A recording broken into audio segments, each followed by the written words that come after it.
Operation सिंदूर में पाकिस्तान ने तुर्की के ड्रोन से भारत पर हमला करने की कोशिश की। हमारे जाबाजों ने पाकिस्तान की ओर से आए कुल 600 ड्रोन मार गिराए। इनमें से ज्यादातर ड्रोन तुर्की की कंपनी असीस ने बनाए थे। तुर्की ने खुलकर इस युद्ध में पाकिस्तान का साथ दिया तो देश के लोगों ने एक स्वर में तुर्की का बायकॉट कर दिया। उधर मध्य प्रदेश से खबर आई कि तुर्की की जिस कंपनी के ड्रोन को पाक ने भारत के खिलाफ यूज किया था, उसी कंपनी को मध्य प्रदेश सरकार ने मेट्रो प्रोजेक्ट का ठेका दे दिया है। इसको लेकर मध्य प्रदेश में सियासी भूचाल आ गया है। कैसे कांग्रेस पार्टी के नेता है भाजपा पर हमलावर, देखिए एक रिपोर्ट।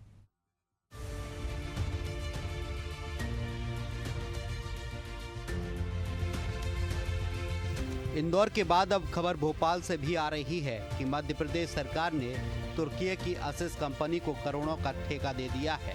ये ठेका मेट्रो प्रोजेक्ट के निर्माण का है। इसके तहत भोपाल शहर में मेट्रो के कुल 8 स्टेशन बनाए जाएंगे। मेट्रो प्रोजेक्ट में लगे इस तुर्की के तड़के से भड़के विपक्ष के लोग सरकार से सवाल पर सवाल दागे जा रहे हैं। इससे पहले हम बात को और आगे बढ़ाएं, आइए देखते हैं मेट्रो रेल।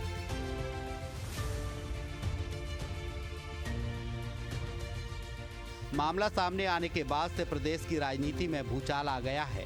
सरकार ने जांच के आदेश दे दिए हैं। वहीं कांग्रेस ने इस फैसले को राष्ट्र विरोधी करार दिया है।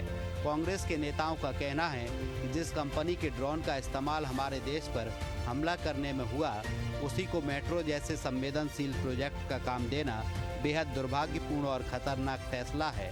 अब निगाह इस जांच पर टिकी है, क्या तुर्की की यह कंपनी वास्तव में भारत विरोधी गतिविधियों में शामिल रही है या नहीं। लेकिन इस मुद्दे ने सरकार की प्रोजेक्ट चयन नीति और राष्ट्रीय सुरक्षा को लेकर कई गंभीर सवाल जरूर खड़े कर दिए हैं। देखिए, हमारे प्रवक्ता साथियों ने इस आवाज़ को बहुत बुलंद किया है, इसलिए आज इस पर बयान दिए जा रहे हैं। मैं ये समझता हूँ मीडिया का बहुत बहुत धन्यवाद। भारतीय जनता पार्टी की 21 वर्षों से मध्य प्रदेश में सरकार है और इस सरकार ने ऐसे ऐसे काम किए हैं कि आतंकवाद हो या पाकिस्तान हो, इनकी व्यक्ति का, चाहे वो ध्रुव सक्सेना हो, चाहे आज की ज्योति मल्होत्रा हो, इनके कनेक्शन कहीं ना कहीं जुड़ ही जाते हैं। मध्य प्रदेश में भोपाल और इंदौर 2 शहरों में मेट्रो ट्रेन चलना प्रस्तावित है, उसका काम भी चल रहा है। बड़ा चलो भले ही चल रहा है, लेकिन काम चल रहा है। पर ठेका किसको दिया है? जिस पाकिस्तान के युद्ध के दौरान, भारत के युद्ध के दौरान जो ड्रोन हमें यहाँ मिले, इनके अवशेष मिले, वो तुर्की के थे।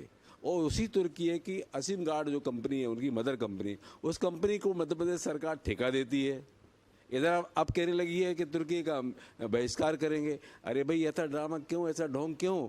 आपके रिश्ते इस तरह के हैं और ये रिश्ते क्या कहलाते हैं, ये स्पष्ट कर दें।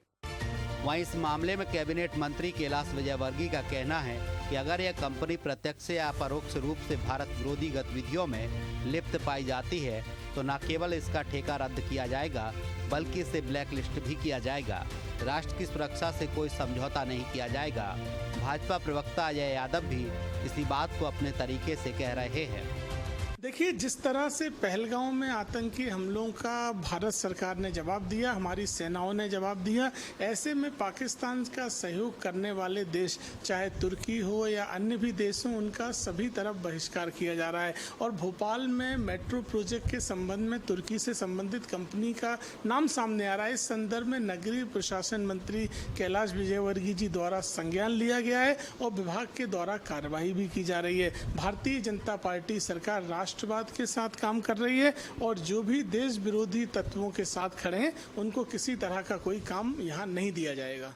पाकिस्तान में ड्रोन सप्लाई करने वाली तुर्की की कंपनी पर विवाद खड़ा हो गया है। ये कंपनी मध्य प्रदेश में कई ठेकों के माध्यम से जो है मेट्रो बना रही है। इंदौर और भोपाल में जो है मेट्रो का काम तुर्की की इस मदर कंपनी के पास है, जिसके बाद कांग्रेस ने लगातार विरोध शुरू कर दिया है। और इसमें कहीं ना कहीं अब भारतीय जनता पार्टी के नेता भी कह रहे हैं कि अगर ऐसा है तो मामले में कार्रवाई की जाएगी और काम को रुकवाया जाएगा। किसी भी तुर्की की कंपनी को ऐसा काम करने नहीं दिया जाएगा। अब देखना ये होगा आगे ऊंट किस करवट बैठता है। कैमरामैन सलमान के साथ भोपाल से एशियन न्यूज़, रवि साहू।